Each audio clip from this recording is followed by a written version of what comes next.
Okay, I'd like to begin by saying thank you to Alicia and all the women in the house, Lulu, everybody.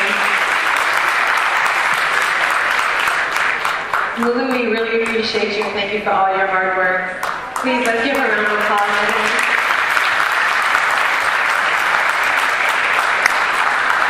Lulu, you are Our Lady of DC and of Eritrea. She has worked so hard and she is so appreciative of young women coming out. So let's just give her one more round of applause.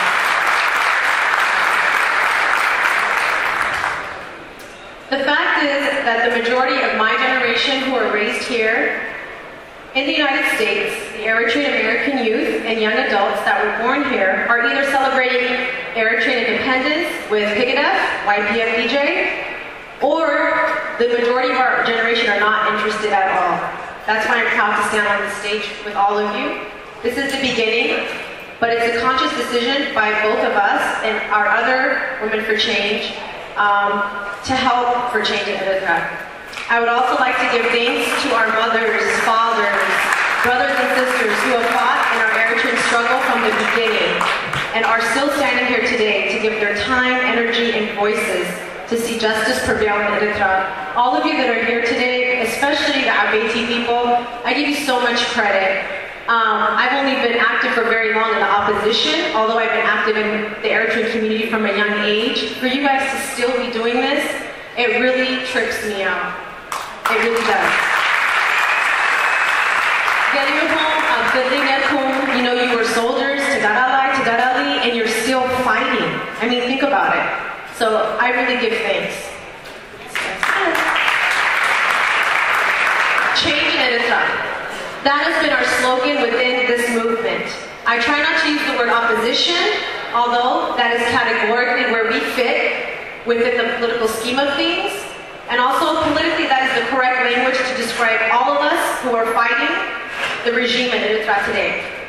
We as opposition, like Alicia said, may oppose the dictatorial regime in Eritrea, yet we do not oppose our people. We are anti the Sinai, the regime within Eritrea. Yet we stand for and with our Eritrean brothers and sisters in the name of change. A lot of people misunderstand us and think, oh, it's Assenna, this is Bo, how do we define change? In our movement, the word change is repeated constantly. Simmer, Paltalk, Facebook, change, Loki. However, how do we as agents of change reflect that change that we're looking for to create a democratic Eritrea? As a young woman who has been raised here in the United States, a democratic society, I eat, breathe, drink, and live the idea of democracy. It is a part of my makeup as a human being. It's defined the way I think and I live. That's why I'm here today. Therefore, when I interact within this movement for change, many of my ideas and also perception of various issues are founded on democratic principles. Now, some of you may be thinking, that's great. Oh, democracy is not really on the Assenna. That's what we're fighting to have in Eritrea. However, my definition of democracy as Adiam, who has been raised in a democratic society, does differ from those that have been raised under an undemocratic society.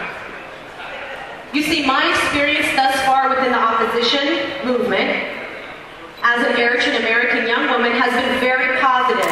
However, I, and also many other young Eritrean Americans, have also encountered many obstacles due to the fact that my idea of what democracy is, as an Eritrean American who has lived my life according to democratic rules, principles, and values, may differ to those within this movement that were raised under different circumstances.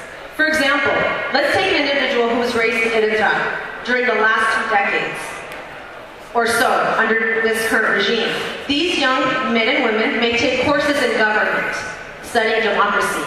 However, they don't know what or how it feels to live in an actual democratic society and to have democratic thinking like Alicia and I.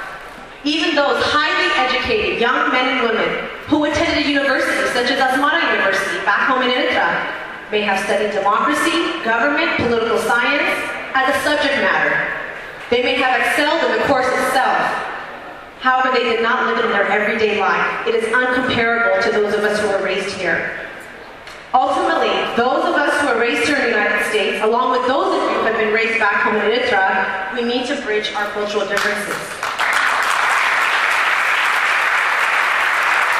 If we want to attract our generation, Alicia's generation, the youth and the young adults, as well as the coming generations for a brighter and better Eritrea, we need to bridge our gaps.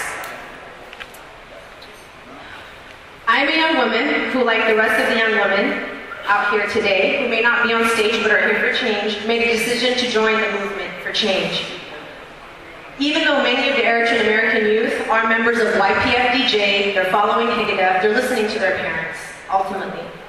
We that are here with you today made a conscious decision to have a voice within this movement for change.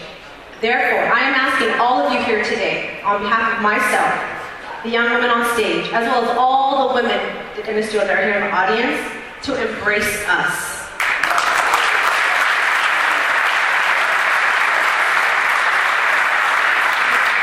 Embrace us as young women who are fighting right alongside you for change in Eritrea.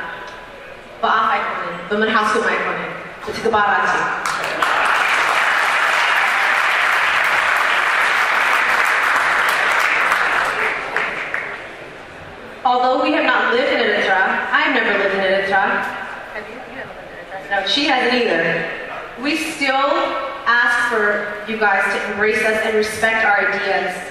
Don't ignore us or say comments such as, oh, is the Athens de Abzi and Abian and Taifut Abzaba Adana? I Bahalenu.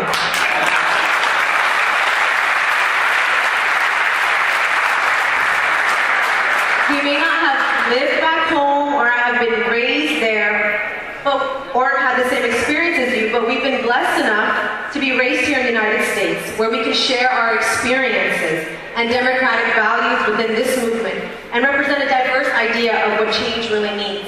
I'm not just saying Na'ana Suprema or just listen to us only. I'm just saying let's listen to each other and work as a unit, share our ideas, beliefs, core values, and cultures, and learn from one another. Taking that first step and embracing us as young adult women for change will open the door for the rest of the youth and young adults that are Eritrean American, who are either members of PFDJ or other my friends who grew up with me, but they've lost total hope and confidence in issues in regards to Eritrea. They don't even want to hear about Eritrea. Their parents, no matter what, if they were Jebha or Shabia, they feel like it was a lose-lose situation.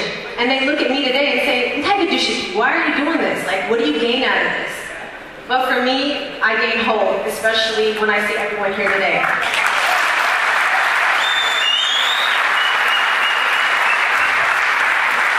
Ultimately, we must be the change we want to see. And if we're going to preach change, we must all reevaluate what that word means to all of us. Partaking and maintaining an open mind with open communication and active dialogue will begin to address the democratic values within the concept of change that we are fighting for. In order to say that we are really fighting for change, we must instill the above democratic principle within our current movement, politically, culturally, and in our nature in dealing with one another. We have to be open to each other. We have to have an open mind. You know, we come here together like this tonight, and we say, oh, and then they're like, oh, is it the story? He's like, is it with them? Is it welcome? We can't do that anymore. If we're not honest with each other, there's no purpose in me and Alicia being here tonight. So it does start from you guys. If you guys set a quality platform for us to work with, we can rise and we can help finish what you guys started.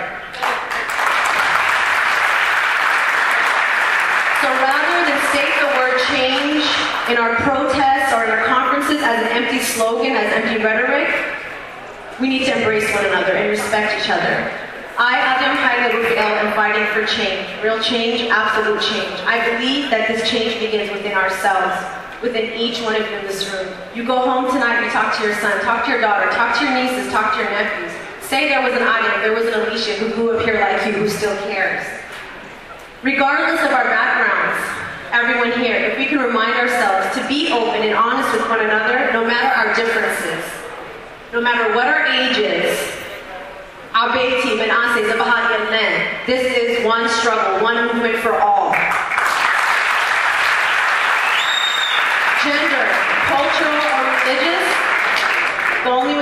achieve our common goal, and that is to get to the finish line of change in Eritrea by embracing ourselves and respecting one another. Thank you, guys.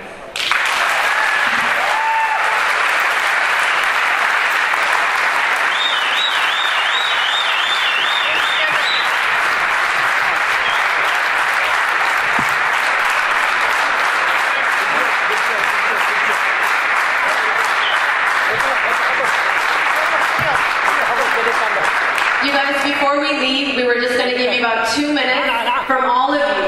The people that we know, the people that we don't know, but John Kofeld will give us 5 minutes and tell us what you guys think. Tell us what you think about us being here, and tell us what you think that we could do to help this movement as you. Today, I can count maybe 7, 8 of us, not even 8 of us, that were born and raised here, that spent the day here. Where are the rest of the youth? Where are your children?